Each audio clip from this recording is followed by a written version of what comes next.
materials not to do this kind of activity.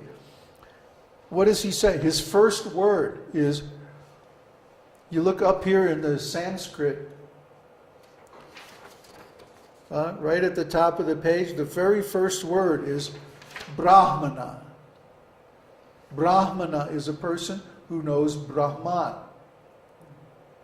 Okay? A Brahmana has certain principles. We have 4 regulative principles. We don't eat meat, fish, or eggs.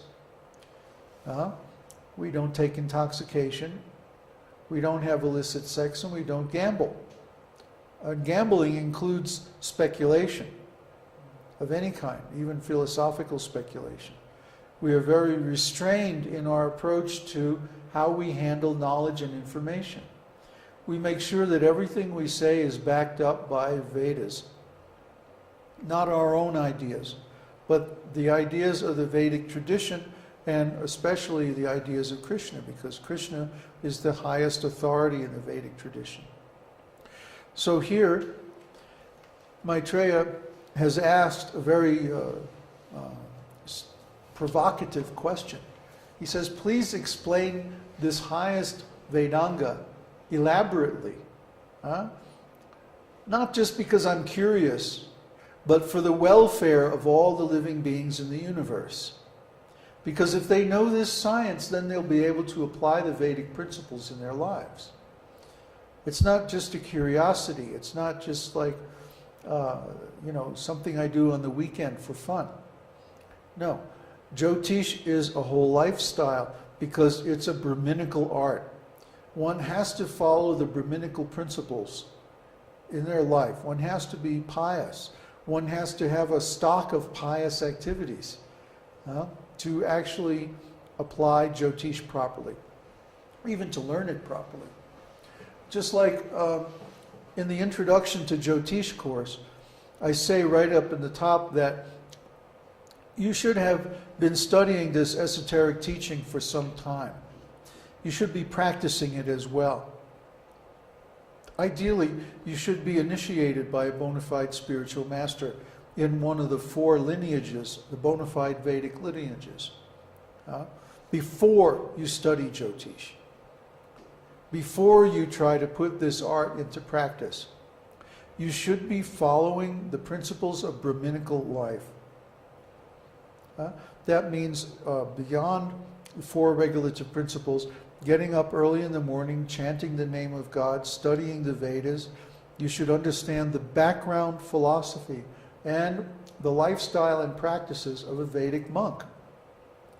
Because these are all necessary to actually practice Jyotish successfully.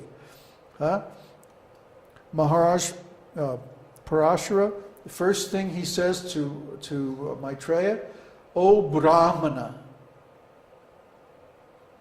He's not going to give this science to someone who's not a Brahmana. He's not going to reveal the knowledge to someone who might misuse it. There are standards. There are requirements. One should be a Brahmana, someone who has realized Brahman or spirit, someone who's in spiritual consciousness and who acts that way. Okay? And he offers obeisances. Oh, first of all, he says, Maitreya, your quality, the quality of your question is very auspicious for the whole universe. It's the aim of your question is the welfare of the whole universe. And that should also be the aim of our Jyotish practice. The welfare of everyone. And trying to bring this knowledge out so that people can benefit from it. That's our real motivation. I really want to make this clear, because Parāṣara has taken the trouble to make it clear. It must have some special meaning.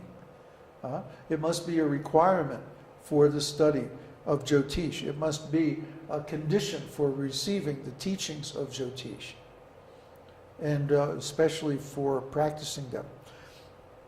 He prays to Lord Brahma and also to Saraswati, the goddess of learning, who is the Shakti, or the energy of Lord Brahma. Because he received this knowledge from Lord Brahma, but also because Saraswati is the goddess of learning. And by satisfying her, the Brahmana becomes successful in all his activities. Goddess of music also, by the way. So if you understand Vedic music is like a direct expression of rasa, or the spiritual relationships between the soul and God, the ecstatic love in 5 different flavors and 22 variations and combinations thereof. Just like we have the 12 rashis and the 27 nakshatras. Well, in Vedic music, you have the 7 basic tones of the scale, the svaras, and then you have the 22 shrutis that are based on those vibrations of the 12 harmonics. And it's a whole system that it all goes together. Just like Vedic astrology is a whole system. It's self-consistent, self-referential. It doesn't need any input from Western astrology, thank you very much. It doesn't need to be changed or corrupted. It needs to be learned as it is, just like Bhagavad Gita. So many people publish different versions of Bhagavad Gita, especially in the West, and they have all kinds of weird interpretations. But what is the original meaning of Bhagavad Gita? What is Bhagavad Gita as it is? That was unknown until Srila Prabhupada came along. So following this same standard of presenting the Vedic works in their original aspect, we want to present Jyotish as it is, without any admixture of, fruitive activities or speculative philosophy, but just the plain, simple, direct meaning of the original scriptures. And then we have a basis that we can build on that's solid. See? Just like we were talking last time about selecting a reference point. And here's this vast ocean of knowledge. How do we select the reference point to which everything else is compared, from which everything else is measured? We have to be very intelligent. How we select the center of our knowledge. So if we select the original Vedic source material, and then in our translation or in our implementation, we don't change anything, then we get a platform, an ontological basis for doing additional work that makes sense, that won't change, that never needs to change. Okay?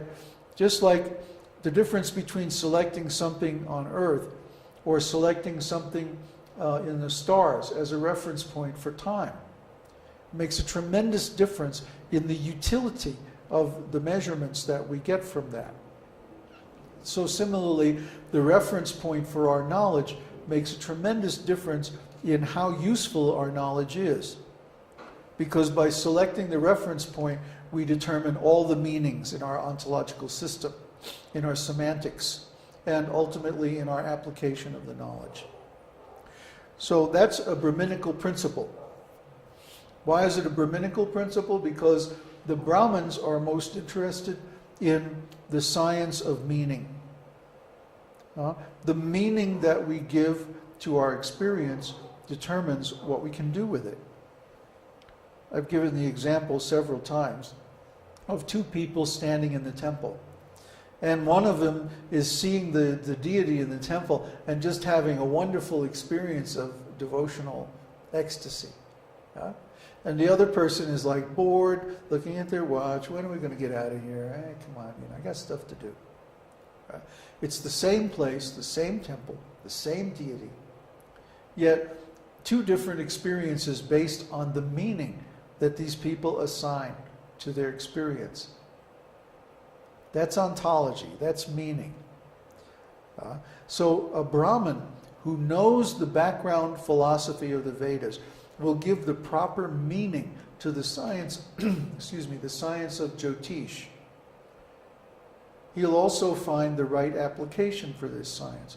Whereas a person who doesn't know this background philosophy, who doesn't know the practices, for example, they're not chanting Gayatri mantra or they're not chanting Harinam, they're missing the proper times of the day for their meditation and so on like that, they're not going to get it right. They can't. They don't have the background, they don't have the platform of meaning required to understand this science. So finally, let me show the next picture because it's very beautiful. Where'd they go? Okay, the conditions are, we went over this. A qualified Brahmin, one should be initiated in the Parampara, peaceful, truthful,